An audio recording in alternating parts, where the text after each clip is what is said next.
All right, then on Maritime today, this morning, we are going to be looking at a whole lot of things. We're dissecting the essence of new tariffs in the maritime sector. And joining me on the phone line this morning, I have Dr. Kaide Farrington, who is the CEO of Wealthy Honey Limited. That's Wealthy Honey Limited, and also the former acting president, Association of Nigerian Licensed Custom Agents, and NILCA. All right, Dr. Farrington, it's nice to have you join us. Good morning. Good morning, Mr. Terry. How are you, sir? Very, very good. All right. Thanks for having me. Great. So let's talk about one or two developing issues in the sector. I know that for those who are in this sector, they know the roles that freight forwarders, shippers, the roles that you guys play. But let's start first with, very recently, the Minister for Marine and Blue Economy, he did say that the ministry generated 1.83 trillion naira as at 2025, which is a very, very huge improvement from what was recorded in previous years, meaning that the ministry is really having a whole lot in terms of gains. How do you assess that, Dr. Farrington? It must be very, very positive for the industry. You know, I'm one of those that have been advocating that the ministry can generate even well over 5 trillion. So I'm not surprised. I even want to say that there are still resources that are not being harnessed. So we expect that the ministry can even generate more than that. However, I give kudos to the Honourable Minister, right, at least from shifting from the numbers. So at least another level. Okay, which is very good. He also disclosed that, at that year, maritime exports recorded $29.9 billion worth of exports, which is huge. And that's an area that concerns you guys directly. So what roles do you think people like you, what roles do you think shippers, freight forwarders, what roles did you guys play in all of this? Yes, the only role we play is to make sure that we forward these goods abroad. But the most important role that allows government to generate this revenue actually emanates from the federal government. So it is the federal government we should give kudos for giving incentives to Nigerian exporters and making sure that there is an enabling environment. Honestly, I'm impressed. This present government is actually dwelling seriously on making sure that there's balance of trade. We have never had balance of trade in the history of Nigerian economy. Right. But very soon, in the next 1 or 2 years, we're likely to have balance of trade. Right. Let's talk about the latest now, because very recently we had the issue of increase in tariffs, and that really generated a whole lot for freight forwarders like you until it was suspended. Now the Shippers Council is saying they are engaging, they are doing some consultation before we can have this carried out. What is the take of freight forwarders, licensed custom agents like you? What are you guys hoping for this proposed increment? What's your take?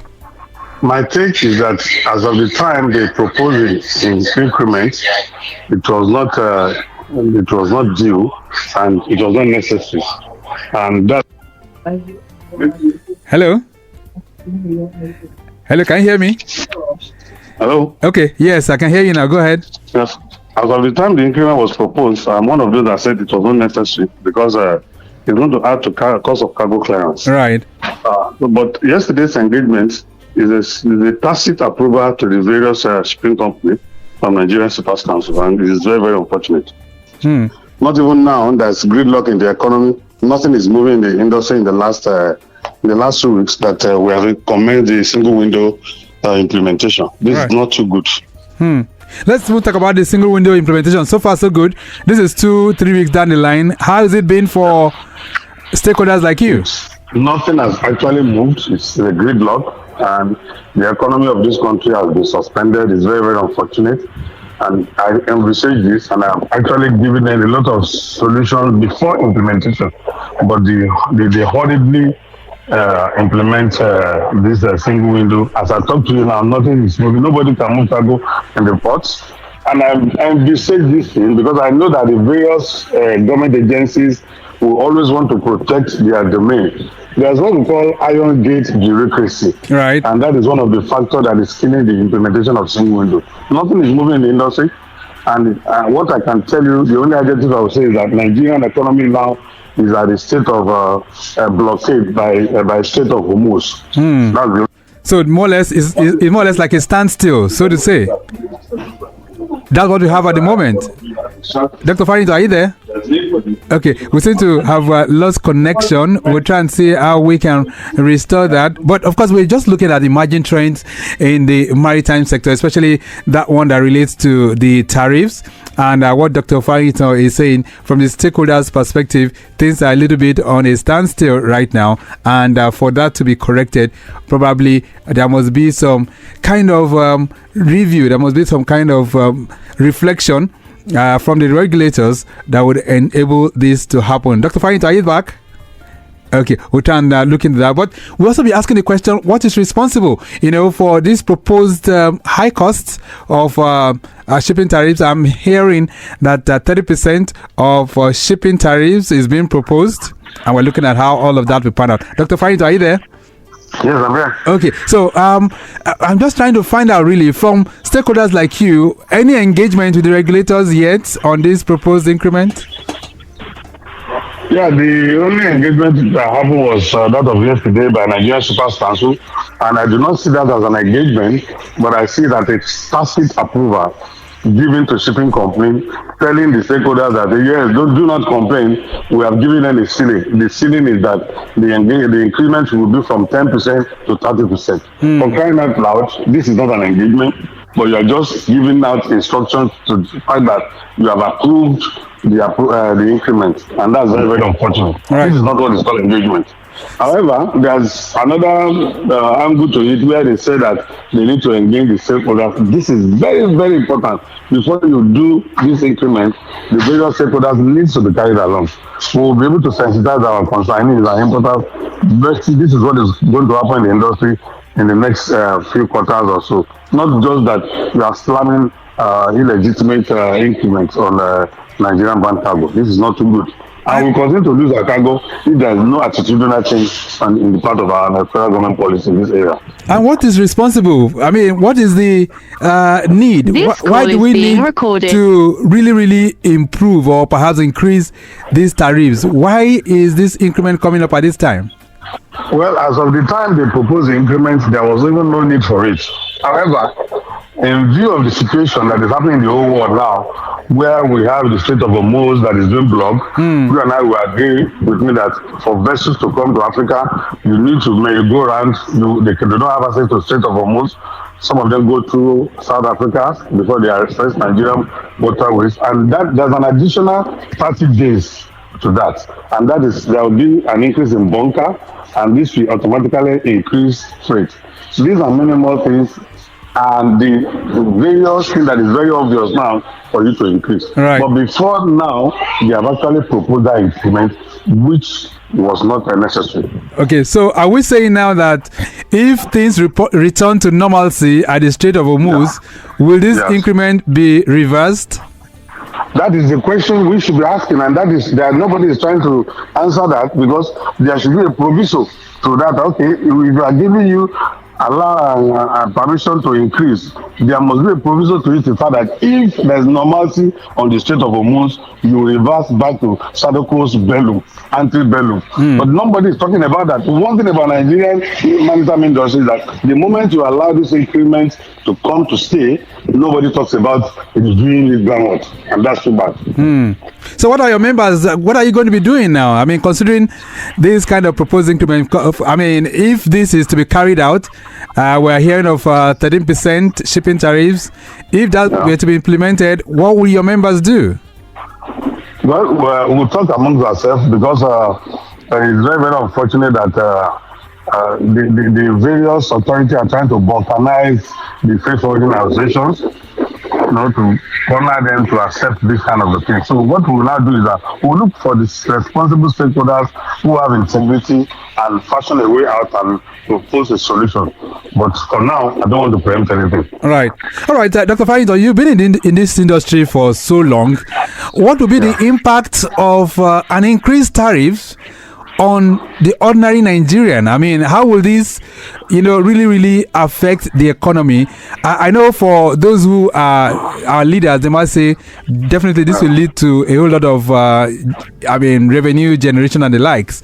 But what impact would this make on the economy? Talk to me. as an expert in economic history, it's tantamount to the fact that there will be increase in the goods that are coming to Nigeria because all these are overhead costs, which was not envisaged by the various importers. And the importer too must transfer it to the final consumer, and that is Nigerians, you and I. It means that there will be increments in the cost of cargoes or goods in our markets. Right. Okay, so what does it do to our quest of becoming, West African maritime hub, so to say? So, will we still have the kind of cargo throughput? Will that still be there? Are we still going to be? Yeah, in view of the fact that this is not, this is the situation now on ground is not actually Nigerian made; it's an international community thing. There's nothing anybody can do about that. As it's affecting cargo in Nigeria, it's also affecting cargo in our neighboring country. So there's no switch amount or that you can use for any importer to discourage them from bringing cargo to our waterways. However, there must be realistic increase. If there must be an increase, and it must have human face, there must also be value-added service for any importer to know that, okay, well, there was an increment, but there is a value-added service. And these are the things that I expected Nigerian Shippers Council to dwell on, instead of giving a tacit approval. Right. Well, are you saying this coming too hasty? I mean, now we're talking about port reforms. We're looking at how to reform our ports in terms of improving the infrastructure. Now we're talking about the national single window, which is also being implemented, still having its own teething problems. Were you thinking that... It's not a teething problem. It's not a teaching problem because there is a difference between when a system is having glitches and teaching problem, but when it's that holistic problem, fundamental problem, because nothing is moving. When you say something is having a teaching problem, it means that there's a passage. In my elementary chemistry, that's what we call a permeable membrane, where water passes through. But when it is blocked entirely, nothing is moving, you cannot make any declaration. It is more than teaching problem, it is more than glitches. It's a gridlock economically. So, in your own opinion, this shouldn't be introduced at this time? I mean, is a wrong call at this time? It shouldn't be introduced at this time. That's number one. There ought to be a pilot scale. It should be done in phase by phase, so that we'll look at it. Because even the nicest tool that was introduced by Wellfontaine, they had issues, and they have actually straightened it out. We were actually having issue with the Biodogu, which was an Abiku. Right. But now we are bringing in another system that is not even working at all. You cannot make any document, you cannot make any declaration, and you cannot upload any document. And courtesy of various agencies who are sabotaging this effort. So it is unfortunate that we are having this now. And that is why the policy formulators need to always look at the terrain and carry the stakeholders along. Enough sensitization was not done. And when it gets to its level, it looks as if it has been hijacked by Nigerian Customs Service. And that's why we are where we are now. Anyway, so at this point, what do you think the Honorable Minister should be doing? What do you think that's the Minister for Marine and Blue Economy? For them is that because in the last 2 weeks now, the federal government itself has lost over 200 billion. So my advice for them is that they should suspend this thing, go back to the drawing board, set up the technical committee, and fashion out how this thing can work out. It is in Nigerian interest if it works very well. Right. But the hurried implementation will not do anybody any good. Right. We've spoken with the director of the National Single Window Project, and he did say that all of this is going to be in phases. Now that we're having the first phase, you might be having one or two little challenges, but with time, this is likely going to be corrected. So, are you saying that the infrastructure for this is not properly integrated? Is that what you're saying? Listen, Mr. Terry, when you say it's going to be corrected, that is a situation where the system is functioning. It is not functioning, it is a gridlock. You cannot even make declaration. And are you considering the fact that the various importers are paying damages and storages to the terminal operators? What they ought to do when they are implementing this, they even ought to tie all the shipping company along and say, okay, we want to implement new system. Should in case we run into each, please tell your parent country that there will be waiver for Nigerian importers. This was not done until yesterday that I started shouting. They are not thinking of carrying them along, pleading with them. And do not forget that the various offices here, the principals are abroad. They do not have any power to implement any waiver on damages or storages. So what he is telling Nigeria is not the truth. Suspend this implementation for now. sit down, look at your technical glitches where you had issues, why you are implementing it. 2 weeks is enough for you to know whether this system is working or not. 2 days even, 24 hours. In the maritime industry, time is money to us. Right. Not when you have implemented the system for 2 weeks, it is not working and you are using English for crying out loud in an advanced country. By now, somebody will have been sacked. All right, then. Lagos Traffic Radio. Lagos Traffic Radio, that's 6.1 FM. Dr. Kaide Farrington is our guest on the program. And quickly, getting back to the roads, the 6-tired truck, mini truck belonging to Flour Mills, having a tire problem. This is at Idiroko, Inwards, Maryland. Still receiving attention. Control room can be posted on that one. At the Ogudu Alakpere end, make that on the return journey. Apostolic, Inwards. That's Apostolic, Inwards, the toll gate. You have another breakdown there. That's a message coming in. Hello there. Hello. Yeah, good morning. This is Traffic Manager Salau. All right. Calling from Lekki Ekpe corridor. Go ahead, Salau. Today's road construction work has commenced from Ikota School by Lekki Canton towards Eleganza. Okay. As a result, we are experiencing slow moving traffic from CDC towards Eleganza at the moment. Right. The work is being on half basis method. That is half of the road for the construction. Okay. The remaining half of the road for the motorists. Okay. Towards Eleganza. All right. So we have it from CDC. Okay. Very good. Motorists at large. All right then. Thank you so much for that one. That's Salau from the Lekki Ekpe corridor talking about the resumption of construction. But of course, we still have 2 lanes that are open for the motoring public as well. All right. So Dr. Farrington, as we gradually wind to the end of the program this morning, let's play. What do you think we should be doing now urgently? What is needed? The first thing to be done is to suspend the national single window. Call out the technical committee and the various stakeholders and maybe lock them in a room and fashion out how it will work. That's number one. Number 2, there must be an apology to the trading ecosystem because it's a serious distortion. Federal government herself has not generated revenue in the last 2 weeks, and see how we can now advise the various importers on the issue of damages and storages. Lead the shipping company if at all they will waive it. Right. If they will waive it, fine. If they won't waive it, well, that is not too good for us. So that's number one. Secondly, there is need for going forward for federal government to see that I have said this severally, that generating 1 trillion naira in the ecosystem for the blue economy, we shouldn't be celebrating it for now. Okay. We should be aiming at 5 trillion naira annually. I'm one of those that is saying that if the minister is short of ideas, he should call stakeholders, particularly experts in this industry, so that we can advise, even though our advice may not be free for now, at least it will add to the value of the revenue that will be generated to the federation account. Having said that, I want to give kudos to the federal government for listening on the issue of the 2026 import guidelines, because on vehicles now they have reduced import duty to 20% duty and 20% levy. I give them kudos for that, and a lot of commodities rate of duty has been reduced. So I give APC government, I give them kudos for that. At least that shows that they are listening, and I'm impressed. Okay. So. All right, we'll leave it at that for now because I know there's a whole lot that we can really touch on. But let me appreciate you, Dr. Kaide Farrington, for joining the conversation this morning to help us analyze some of these emerging trends in the maritime sector. Thank you so much for connecting with us.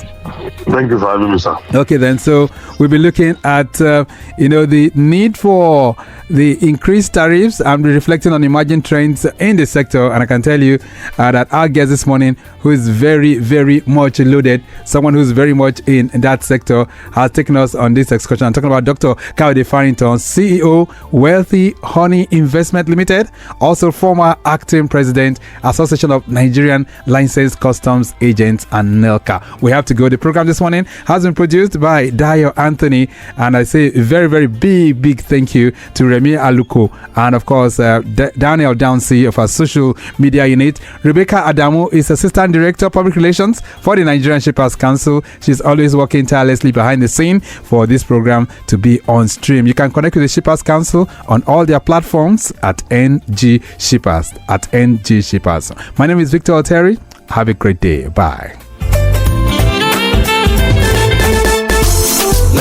Nigerian Shippers Council day to serve you well. No matter the problem, we go solve them for you. Yes, so the Nigerian Shippers Council they feel in a parole now for every level, and as soon as goods they move from port A go enter port B with a measure within on a need. For the Nigerian Shippers Council, we don't sharp proper to fit hear you wella, work with you wella, and help you fit serve your customers them better, no matter where them day. As we country port economic regulator, the Nigerian Shippers Council get every now to fit make government consider the problem where shippers them they face. Visit we office for number 4 or to buy your daily show your daily lane. Papa email us for nsc@shipperscouncil.gov.ng. We website now www.shipperscouncil.gov.ng. Allow us on top 0818-888-8895 or 0703-584-6468. For you, we dey gidigba. Nigerian Shippers Council with the meeting for the port of Nanir.